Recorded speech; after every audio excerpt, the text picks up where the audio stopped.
온라인을 통해 개인 간의 자금을 빌려주고 돌려받는 P2P 대출 많이들 들어보셨을 텐데요. 최근엔 부동산 P2P가 빠르게 늘어나고 있습니다. 소액 투자자들의 자금을 끌어모은 뒤 부동산을 담보로 주택 사업자 등의 자금을 빌려주는 건데요. 부동산 P2P에 대한 자세한 이야기 보도국 양한나 기자와 함께 나눠보겠습니다. 안녕하세요. 네, 안녕하세요. 네, 우선 이 부동산 P2P 대출이 어떤 건지 설명해 주시죠. 네, 이 부동산 P2P는 처음에 말씀해 주신 대로 이 개인 투자자들의 자금을 모아서 이 부동산을 담보로 주택 사업자에게 자금을 빌려주는 것입니다. 이 부동산 P2P 투자업체들은 기존 P2P 업체와 같이 인터넷 홈페이지를 통해 투자자와 사업자를 연결시킵니다.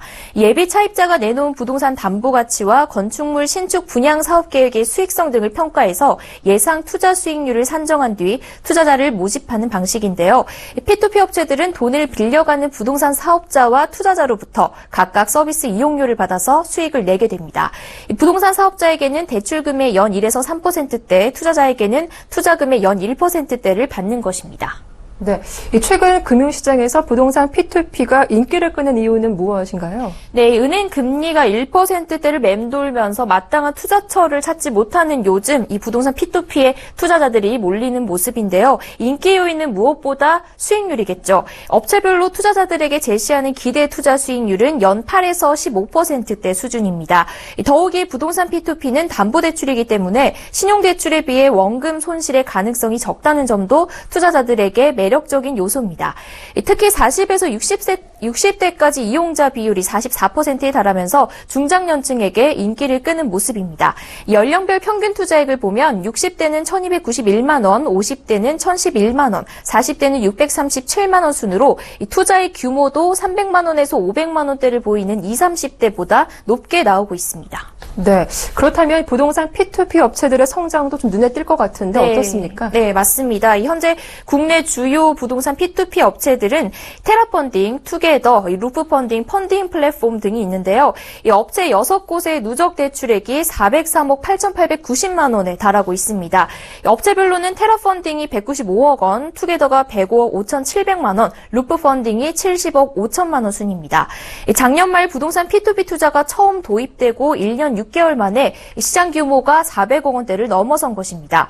지난 2주간 누적 대출 금액도 50억 원 이상 늘어날 정도로 시장에서 빠르게 팽창하고 있습니다. 네, 초기엔 단순한 담보 대출이 이루어졌었지만 최근에는 투자 영역도 좀 다양해지고 있다면서요? 네, 맞습니다. 이 초기에는 주택과 토지를 담보로 돈을 빌려주는 단순 대출이 대부분이었는데요. 이 투자액이 늘어나면서 주택 상가 신축 자금 대출이나 아파트 건설 사업의 단기 차입금 대출, 지분형 투자 등으로 투자 영역이 다양해지고 있습니다. 특히 최근에는 소형 빌라 신축 자금 대출이 크게 늘고 있는데요. 서울 전세난이 심화되면서 경기 지역의 신축 빌라를 찾는 수요가 늘었기 때문으로 분석됩니다. 경기 고양, 동두천, 시흥, 파주, 수원 등의 빌라 신축에 투자금이 몰리는 추세인데요. 지난달에는 3천 가구 규모의 대단지 아파트 건설 사업의 단기 차입금 12억 원이 P2P 업체를 통해 조달되는 사례도 나왔습니다. 네, 그런데 예상 수익률이 10% 내외로 좀 높은 편이다라고 하셨는데 수익률이 높으면 그만큼 또 위험도도 높은 거 아닌가요? 네, 그렇습니다. 이 투자에서는 항상 수익률과 이 리스크가 비례하기 마련인데요. 이 부동산 P2P 투자에서는 대출자가 제때 빚을 갚지 못하면 부동산 경매 등 복잡한 절차를 거쳐 투자금을 회수해야 하고 그 과정에서 투자금의 일부를 떼일 가능성이 있습니다. 이에 부동산 전문가들은 이 부동산 P2P 투자에 나서기 전에 담보부동산의 기존 담보대출 내역과 입지 여건을 면밀하게 점검해야 한다고 합니다. 이 P2P 대출은 예금자 보호법이 적용되지 않아서 자칫 투자금 전부를 잃을 가능성도 있습니다.